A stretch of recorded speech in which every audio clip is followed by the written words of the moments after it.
Hello, welcome to the hands-on lecture SSL Setup for Kafka Clients. In this hands-on lecture, we will finish our setup for SSL encryption by generating a trust store for our clients, the preparation of additional properties we need to start our clients, and of course at the end we are going to test our producer and consumer talking to Kafka via SSL encrypted connection. Before the actual doing starts, let's quickly review the big picture from the previous lecture. Creating the certificate authority and configuring the Kafka server has been done. Now we are focusing on the left-hand side of the diagram, the configuration of the Kafka clients. So let's start by hopping over to our local terminal. And as a third step, similar to the Kafka setup, I'm also exporting an environment variable called CLI-pass to be able to use the non-interactive key tool command to create the trust store later on. In the next step, I will also create an SSL directory, similar to the one on the Kafka server, just to be able to separate all the SSL related files from the rest of our system. So in the next step, now we are going to create our trust store for our clients. This is needed so that your client can accept and verify the SSL certificate from the Kafka endpoint. For that to work, we have basically two options. The one is a more convenient one and the so-called chain of trust version, where we are going to import the CA public certificate.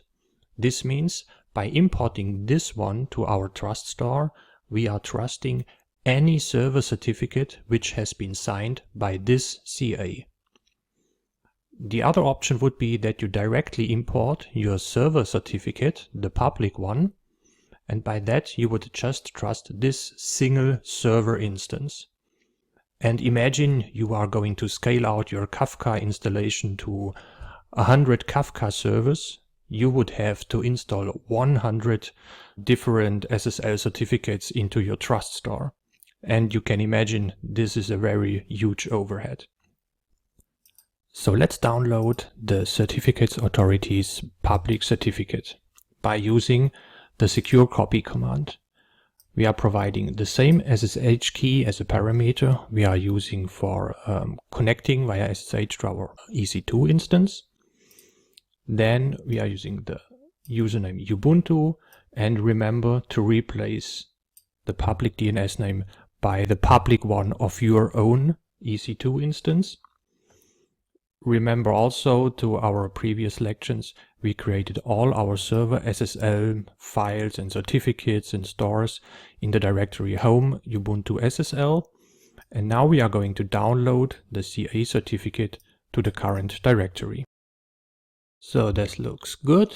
Let's have a quick look at our directory. You can see we have our CA certificate now here on the local computer. So in the next step, we are using the key tool command you already know from the server-side configuration. And now we are going to create the key store. The parameter is just called key store, but at the end it's going to be the trust store for our client called kafka.client.truststore.jks. We are adding an alias called CA root for this certificate, and we are going to import our downloaded file, which is called ca-cert. For providing the passwords, we are using the environment variable we exported in the previous step. You can see at the top. So let's execute this one. And again, let's have a look at the content of the directory. Now we also have our Kafka client truststore.jks. In the next step, we can also have a quick look at the content of this trust store file by again using the key tool command. And we want to list the content of the key store, which we provided here with a file name. And by checking this, we have to provide the password, which is again the one from the environment variable we exported in the first step. So there's lots of output. Let's jump to the top. And you can also see we have one entry in our trust store. The alias is called CA root. And the common name of the certificate is Kafka Security CA. And it's also its own CA certificate as the issuer. So that looks pretty good. So next we are going to create our properties file which we have to provide as additional parameter to our clients. So the console consumer and the console producer at the end. So let's call this file client.properties. You can also find this file in the resources section of this course. And let's insert 3 properties. So first one is the security.protocol. We are going to use now SSL, encrypted connection. And to be able to do so, we just need to provide the location of our trust store we created in the previous step, as well as the password for our trust store. So let's save this file, close it, and now we are good to go to start our clients. So for example, in the first step, let's open the console producer.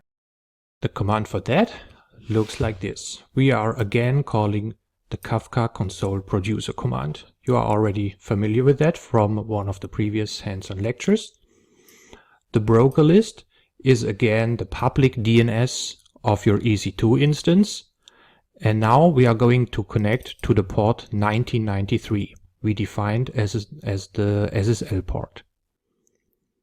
The topic name is still the same as in the previous hands-on lectures. We are going to insert messages to the Kafka-security-topic.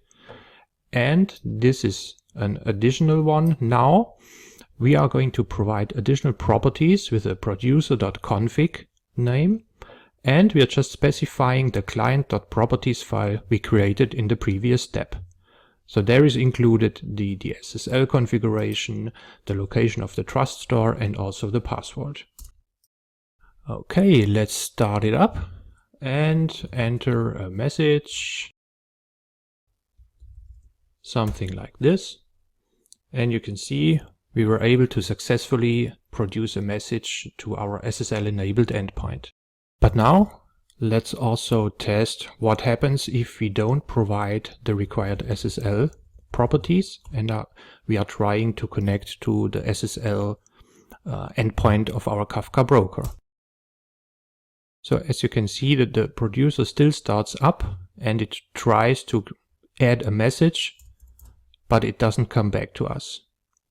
So it's a bit of confusing because there is obviously no real error message we are receiving.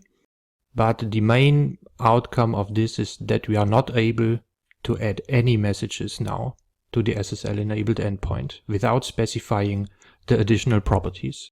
So let's repeat those testing steps in a bit more useful scenario with the producer in the top terminal and a consumer in the terminal at the bottom.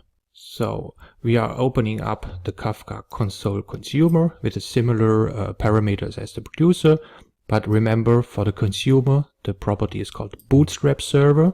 Then you have to provide your public DNS name of your EC2 instance, followed by the SSL port 1993. Topic is still the Kafka-security-topic. And for the consumer, the property is called consumer.config. And we're also specifying our client.properties file. So now let's add some more data. As you can see, everything is working as expected. And if we stop the producer and use the version without the additional properties, let's see what happens now. We try to create a message, but it doesn't succeed. So let's stop our producer and our consumer. And let's try the same with the consumer properties if we don't use them. So starting up producer and consumer again. Oh, Sorry, we wanted to start the consumer without providing the additional parameters. So just to simulate failure here. So we start adding messages to our topic, but as you can see, we don't receive any message back. That's also expected version, but since we are still using also the plain text port on our Kafka broker, we can for sure still connect to the port 1992, as mentioned in one of the first hands-on lectures. So if we connect to the plain text port and continue adding messages, you can see we start receiving them again. So that looks good. At the end of this hands-on lecture, we now successfully enabled SSL encryption, and we verified that we are able to create messages and receive messages over this SSL encrypted channel. Thanks! See you in the next lecture.